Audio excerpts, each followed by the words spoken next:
Trump second term would be times 3 Trump first term. This would be the genius who could do no wrong. It does. I mean, the great saving grace of Trump is that he is, you never interrupt the enemy while he's defeating himself. That explosion, continued explosion of demand. We call Facebook the new tobacco, new big tobacco, but its revenues are triple today what they were in 2016. Tobaccos would have been a third. Well, so I would sort of distinguish between how we use middle class in India and how we use it in America. And even, Britain and in India would have similar definitions of middle class generally means. Welcome back to the Odisha Literary Festival 2020. Our discussion today goes beyond the physical borders of the country, yet talks about issues we all are worried about. This year's US elections was nothing short of a nail-biter, but the last 4 years have been strenuous for free speech in America. Our next speaker was in the middle of it all. Please welcome the Financial Times chief US commentator, Edward Luce. Senior journalist Kaveri Bamzai will talk to Ed about writing on Trump's America. Begin with America and writing about Trump's America and writing about the US elections in such a divisive time. How is it, and how do you see the elections panning out? And really, how important are these elections? Well, thank you for that introduction, and also remembering those books was very kind of you. We have goldfish memories in our profession, so yours is elephantine. I'm impressed. The perspective on this election, the 2020 presidential election, that I have is one that you hear about a lot of elections, and it doesn't happen to be true. But in this case, it does happen to be true, that this is the most consequential American presidential election of our lifetimes. Now, you could argue that 2016 was, because that resulted in the election of Trump. But you could have all kinds of caveats to that victory, that it was a tiny margin, that the FBI intervened with Hillary Clinton's emails shortly beforehand, that Hillary Clinton herself was a uniquely disliked public figure, and that therefore it was a kind of freak of nature outcome. His re-election would confirm that America wants him, and that this is a profoundly different direction on which it's going. And I think Trump's second term would be times 3 Trump first term. This would be the genius who could do no wrong, and therefore to whom there are no limits on the actions and power that he can use. And so I think it would be, if not the end of the Republic, it would be the end of liberal democracy as we know it, a Trump re-election. So it is, I think, the most important election in our lifetimes. That said, I don't think he's going to win, or at least I don't think he's going to win by free and fair means.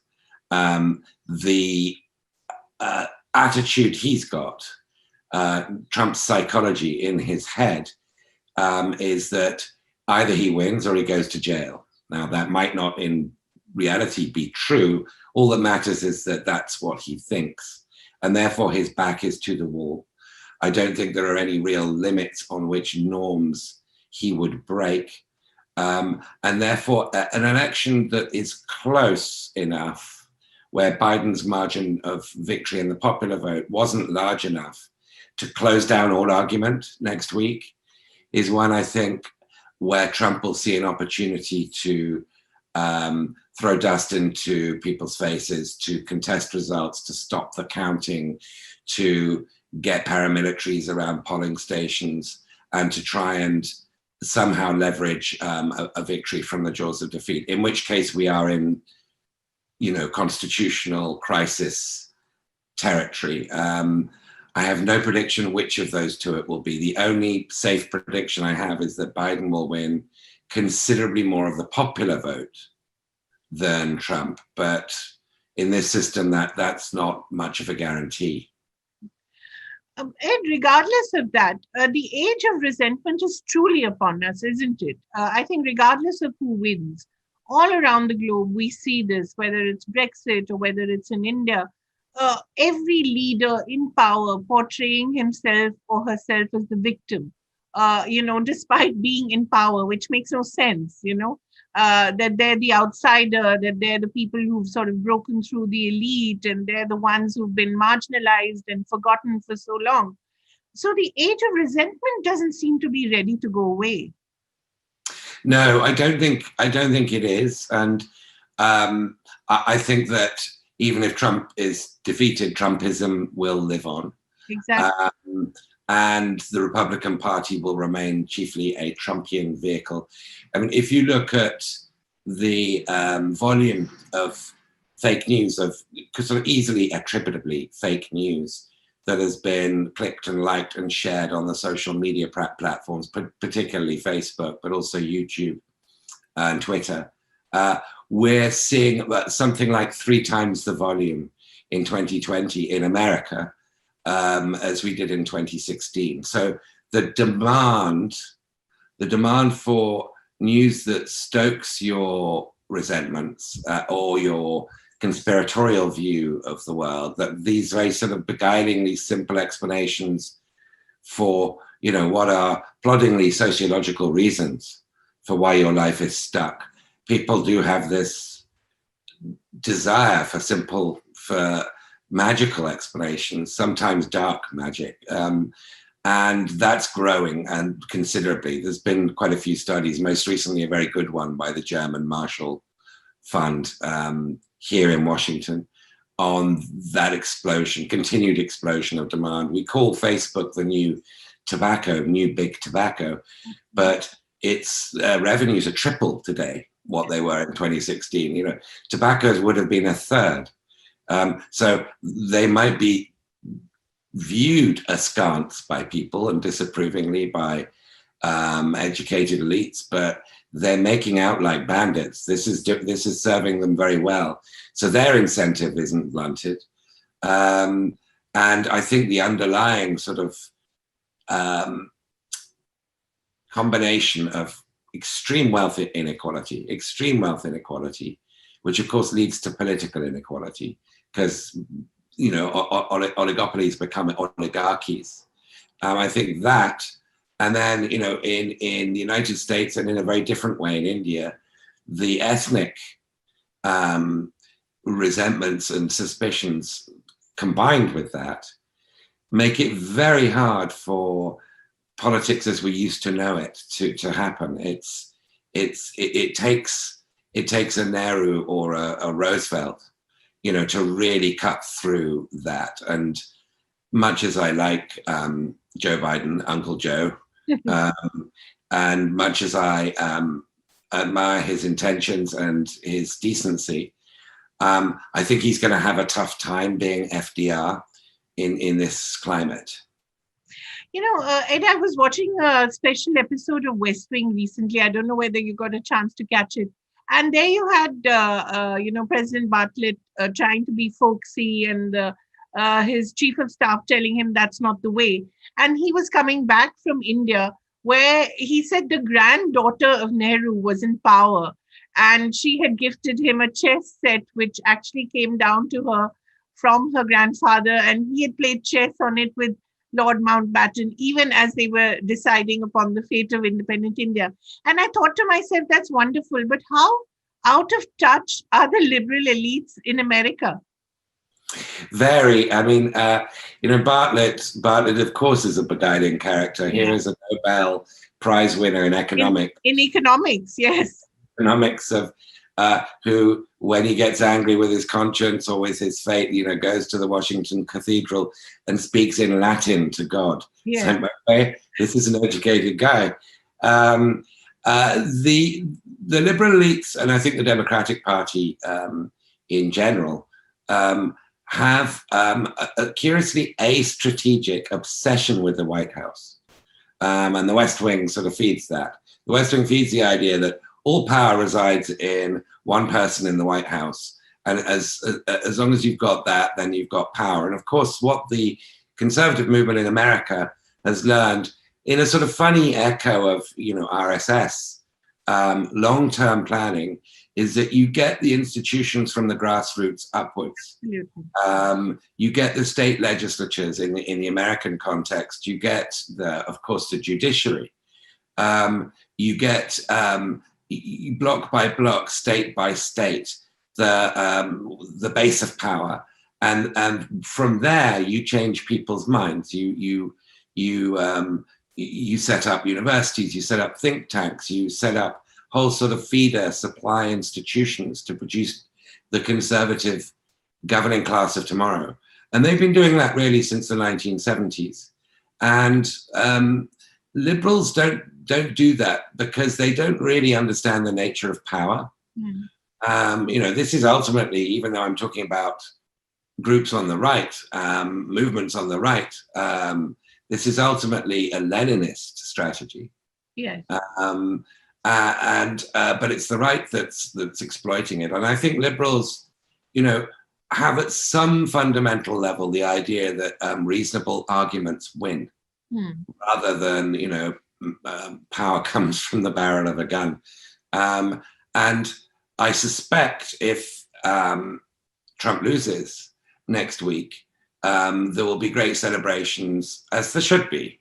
And there will then be an expectation that the problem is over, and it isn't, unless much more substantive and deeply rooted steps are taken to repair mainstream political power and its legitimacy in this country. As I read what you write about the American middle class, I also think how closely it mirrors the Indian middle class as well. In America, the middle classes may be deluded. In India, they're seceding virtually. They're virtually sort of living outside India, if not physically, intellectually. And they've not invested in our own health and education system, which is why we see the broken system that we saw during COVID-19, and pretty much some of that was reflected in America as well. So really, what is it about the middle class in both our nations which leads it to allow this kind of resentment to breed in people who feel that there's too much entitlement in these elites? So I would sort of distinguish between how we use middle class in India and how we use it in America. And even, Britain and in India would have similar definitions of middle class. Generally means well off. Yeah, in these two countries, yes. Whereas in America, middle class actually means working class. Okay. So that it's like the use of the word liberal. We're divided by a common language. Right. So what I would the word communal, which you must have discovered in India, means something completely different. Yes. Now I used to think of it as like if there's a pint of milk in the fridge, anybody can use it. No milk. But it turned out that it had to be curdled for just some of them to use it. Very true. Now so I think that the elites in the financial elites across the world are essentially seceding, detaching from their national politics. I think that it's the sort of inverse of, I mentioned Lenin earlier, but it's the inverse of Workers of the World Unite. Right. This is money market investors of the world unite. And I think that what they have in common, and I'm including, the Chinese elites here, what they have in common in terms of the Ivy League schools or the Oxbridge outlets that they consider for their children, the boarding schools across the border or in their own country. I mean, I'm aware that, there are Doon schools in India and others like it, that they essentially don't really need public provided services and are very little invested in the state creating the resources to provide those services. And this is leading to a privatization of provision to those who can afford it, and therefore a decreasing care for those who can't. And it's frustrating because it's ultimately self-detonating. it's ultimately going to undermine the security and the wealth and the future of the children of these elites, because they can't sort of secede to Mars. There is still one Earth, and political instability of the kind we've been seeing in recent years, but I think could be worse in coming years, is not good for anybody's assets or investments. So I'm not appealing here to their morality, warmth, or humanity, exactly, simply to their self-interest. That this is something that will hoist them by their own petard eventually. And how do you explain this? Well, I guess selfishness and greed has to come into it, but it's the short-sightedness I'm focused on. Right. And this short-sightedness, Ed, I don't know if you've been paying attention to what's happening in India. This short-sightedness is leading to a country which is really at war with itself, which is really decided that, to hell with the economy, to hell with what's happening, to hell with our broken health and education system. Let's focus on something completely different and focus all our hatred on the other, defining it in whatever way possible, by caste, religion, whatever minority comes their way. So the focus is really entirely on that. How do you explain it? In their own self-interest, it's not good for them, because even the trains are not running on time anymore. Yeah, eventually people do get punished. Populists do get punished for not providing solutions. Eventually, I say, they're pretty good at scapegoating others for their own failure. They're, that is a great political skill. And I think that communalism, particularly as regards Muslims, is a spectacular scapegoat. It's sort of worked in many situations. And, you can conjure up great fears of Islamism. You can create self-fulfilling prophecies by radicalizing young Muslims, by excluding them from opportunity. And therefore, you can perpetuate this to some degree. I like to think, and I think I do think, that eventually this runs out. But what it runs out into is, is something, but it's hard to sort of forecast that necessarily being a benign scenario. RSS have been hard at work for generations, and this is the real difference when people talk about Trump, and the conservative movement. There's been some fairly organized, as I was discussing earlier, conservative institutional takeover and change in the last generation, but it's nothing compared to the Sangh Parivar, and it's nothing compared to that extraordinary idea, which is, ultimately something I think of as Jesuitical. You give me the child, I will give you the man. Yeah. It's the idea that politics is an offspring of culture, and if you change the culture, you get the politics. And I think that's what the Sangh Parivar has been doing for, particularly in northern India, but in many parts of India for a very long time, trying to rewire the Indian brain to the extent that it can make any number of mistakes that others would be punished for much, much more immediately in the political arena. It can get away with because it owns these people. I'm still puzzled, and I share the premise of your question as to why you wouldn't want sort of basic functioning, in the other spheres of life. Yes. And all I can assume is because there is ultimately quite a nihilistic impetus behind this, that it's never really been about Hinduism. Mm-hmm. Hinduism is a wonderfully syncretic, malleable, debatable, and sort of multifaceted phenomenon. This is, about creating a cartoonized monotheistic version of Hinduism that is directed at others, and that is premised on being directed at others. And so if the ultimate fuel here really is resentment, um, and fear of others, then it can only the logic suggests it can only end in conflagration. These things don't end with, like, sitting down around a negotiating table and splitting differences. It's not of that nature. It's a civil war.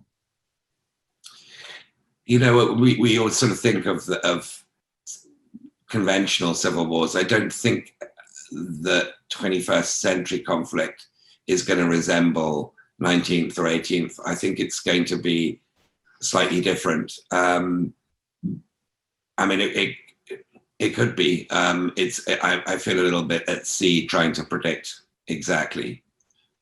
Oh, we'll probably just aim tweets at each other and hope we'll all die. Right. Yes, we do have the option of muting people's accounts, which I think is far more effective than blocking. People want to be blocked. They want to know you can't hear them. Exactly. Don't let them know you can't hear them. Yeah. So, when you talk about Trumpism surviving, I was wondering, as an outsider, you're an outsider. You were, well, a sort of outsider in India. You're an outsider in America to a great extent. How difficult or easy does it get to write about their politics? Does it make it easier? You have that perspective of, of distance?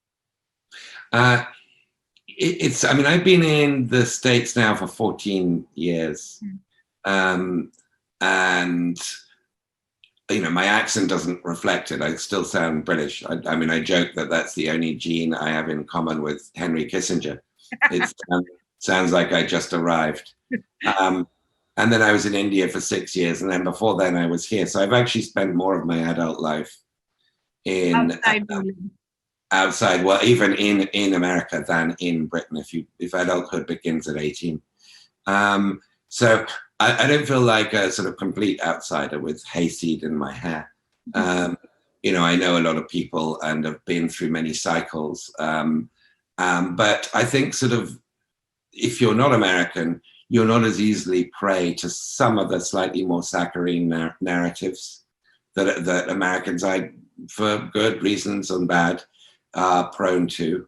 There is a little bit of a sort of yearning for that Hollywood ending. And I think it's you can be a little bit more analytical if you're a little bit more emotionally detached from what's going on. That said, I am emotionally very invested in this democracy saving itself. And talk about sort of pleasure from other people's misfortunes. I would have undisguised schadenfreude at seeing the back of Donald Trump, particularly if he's in handcuffs. But I think that's a bit of a fantasy. But so I think it helps. It can help. But you need to travel in this country, and during COVID, that's very restricted. Right. So how has COVID treated America? Has it become more polarized? We saw the Black Lives Movement from a distance. It seemed very angry. Has it become much more, has it become angrier? It's become angrier. I mean, when I arrived here, America was already pretty polarized. But I've never felt a level of toxicity like this, and it gets in the bloodstream. It's very hard to ignore it. You can't shut it out. There is a sort of bad temperedness about everyday life. There's a clear sort of yawning mistrust of institutions and of people on the other side. And the mask issue, the mask wearing politics is one symbol of this, that, liberals, effete people, politically correct people wear masks, and conservatives, real men, don't. There was a remark the other day Trump made about Biden, that Biden should also carry a purse. Yeah. So it was a very, you're like a woman, you're wearing a mask. Yeah. And this absolutely, awful ad of that boy who stutters, such terrible below the belt stuff. I mean, he did that to Hillary as well, but I think this perhaps crosses another line altogether. I don't know. What do you think? It does. I mean, the great saving grace of Trump is that he is, you know, you never interrupt the enemy while he's defeating himself. And that's been Biden's strategy, really, is just give Trump enough rope. And Trump keeps asking for more rope. He doesn't understand that that this isn't about him all the time, but he makes it about him all the time. If he were talking, as recently as, you know, earlier this month after he got COVID and was hospitalized, if he used that as a moment to say, look, I'm taking this much more seriously now. I realize most of you in America don't get the quality of medicine I'm getting. But I'm going to take this seriously. We've got to flatten this curve. This is our overwhelming. There's nothing ideological that would stop him from doing that. He's got his own psychological obsession with crushing not just the outward form of his enemies, but their inner spirit. And it's a very nasty impulse. It's a very nasty sort of human impulse that he's got, but it's happily also quite a self-destructive one, because the people who voted for him most overwhelmingly were the over 65s, and they're the most vulnerable to COVID and to being infected and to being hospitalized if they are, and dying if they're hospitalized. They're most vulnerable on all levels, and they are now backing Biden by double digits. So it's a very self-defeating sort of ad hominem campaign that he's running. And Biden's wise, I think, just to basically keep his mouth shut and let Trump continue talking. Both in India and in America, we have this TINA problem. You know, there is no alternative. I mean, you know, perhaps if there was someone who was a little more energetic than Biden, a little more, you know, a little more charismatic, perhaps, you know, it would make the choice easier. You have the same problem in India. Do you see that as something that we share? Yeah, the Democratic Party, like the Congress Party, has been having a talent generation problem. It's finding it hard to create the kinds of figures that that can speak to all Americans and do so convincingly, and have policies to match it and strategies to match it. It's, you know, slightly different with the Congress Party in that it's being stifled you know, by the Gandhi family, and that's to me a source of constant astonishment that Rahul Gandhi is not retired and got out of the way and tried to create space for other leaders to come forward. And therefore, I think in India, the TINA problem is worse because Congress is correspondingly much, much smaller as an opposition party than the Democrats have been during Trump. And so that's a real concern. I don't know. I don't know what can have gone through Rahul Gandhi's mind.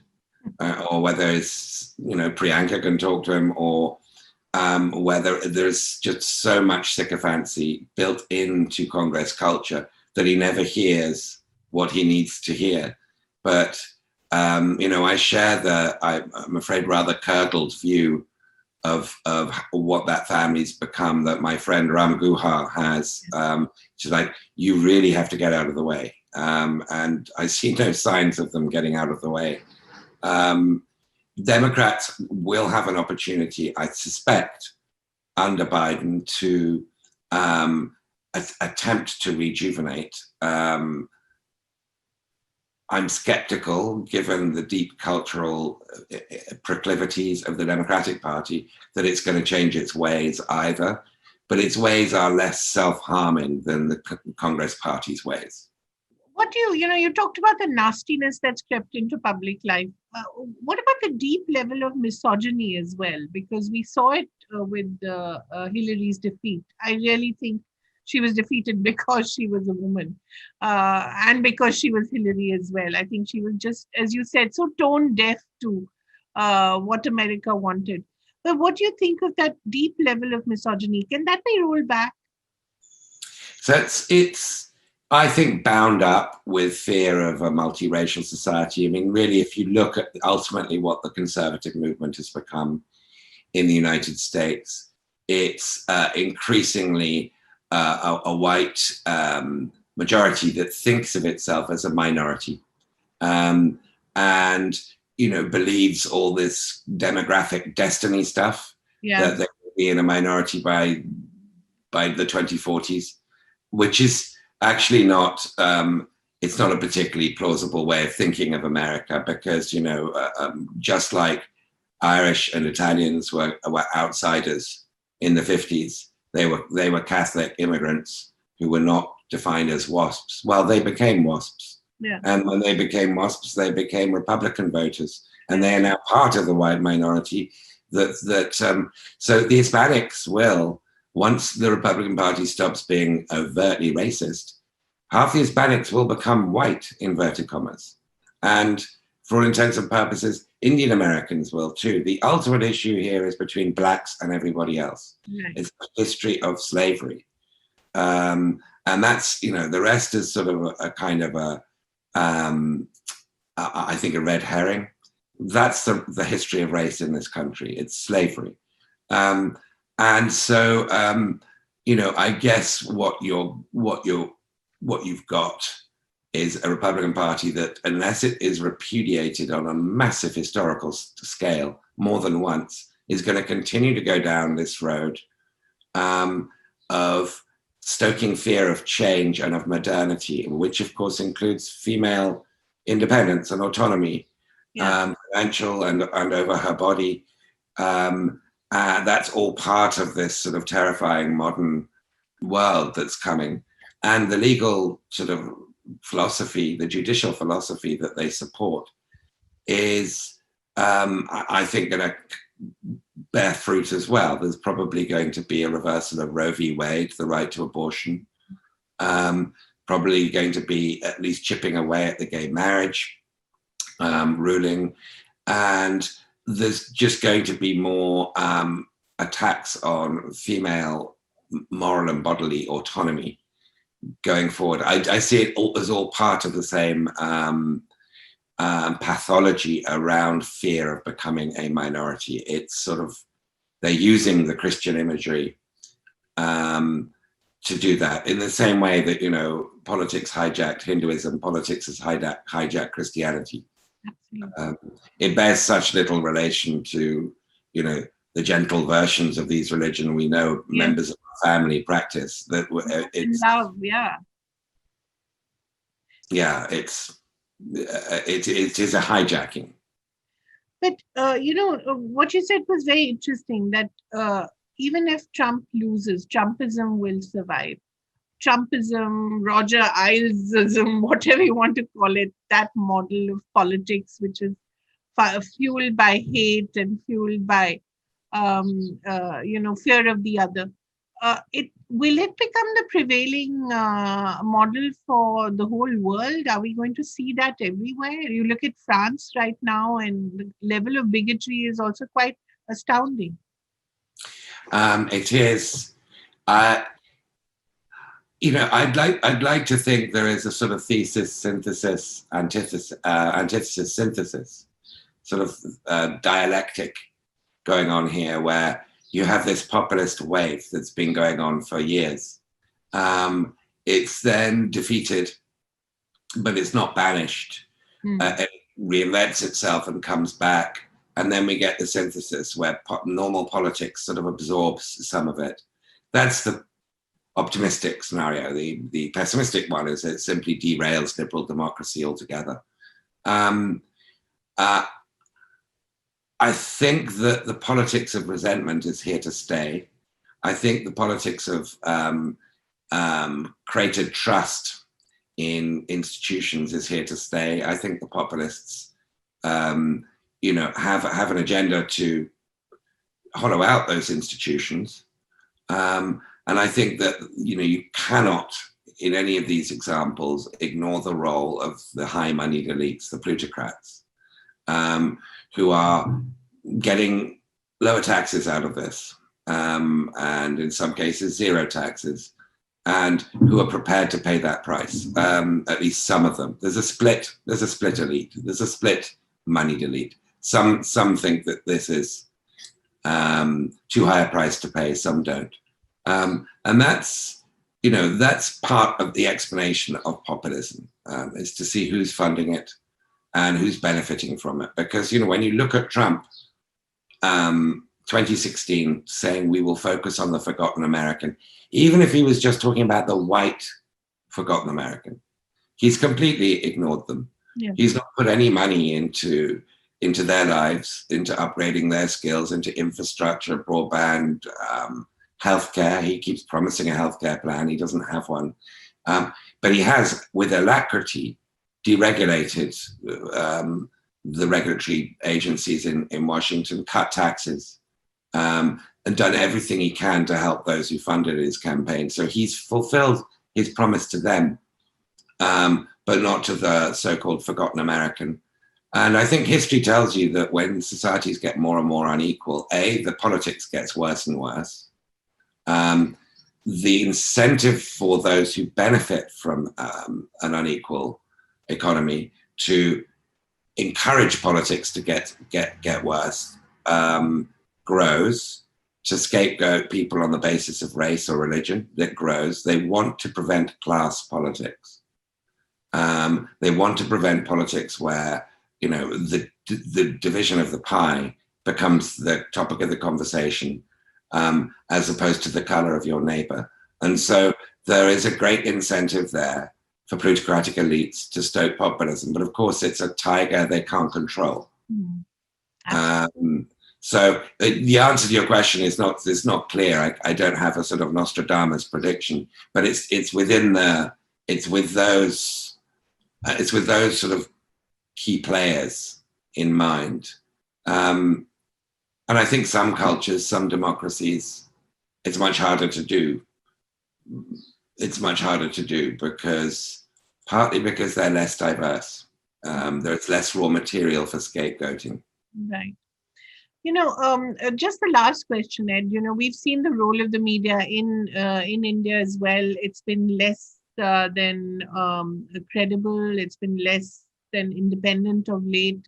It's been very much part of the new establishment, and it has sort of forwarded the new agenda. How is it in the US? Is there a lot more diversity, or is the loudest voice still the one that's heard? I watched the Indian media's the space for good, vibrant, independent media in India shrink with some alarm. The sort of Times Now kind of culture, Arnab Goswami kind of voice has become louder than I feared it would become, and the sort of what's the word? Chamjagri towards power. Yes. Has become more sort of obvious and fawning and upsettingly adulatory than I was fearing. But India, is I know got a million vernacular languages, well, maybe 18 officially.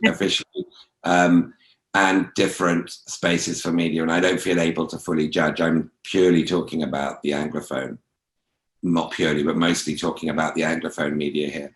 I think it's not quite as bad in America, but it's got a lot worse. The direction is the same. The direction is the same. The number of people who are bypassing official media, established conventional media, altogether keeps growing. Yeah. And that's a concern. So the sort of business model of independent media is shakier than it's ever been. There are certain really sort of big brands like the New York Times, or the Financial Times for that matter, that can survive in that. But no, at the local level, in the States, there's been complete decimation. Yeah. Complete decimation. And And you need to, I don't know, you need to tax Facebook. You need to take some of this back and invest in local journalism. There are more than enough journalists in DC. I'm not worried about DC being covered. Yeah. I'm worried about the world being covered and the states being covered above and below and around.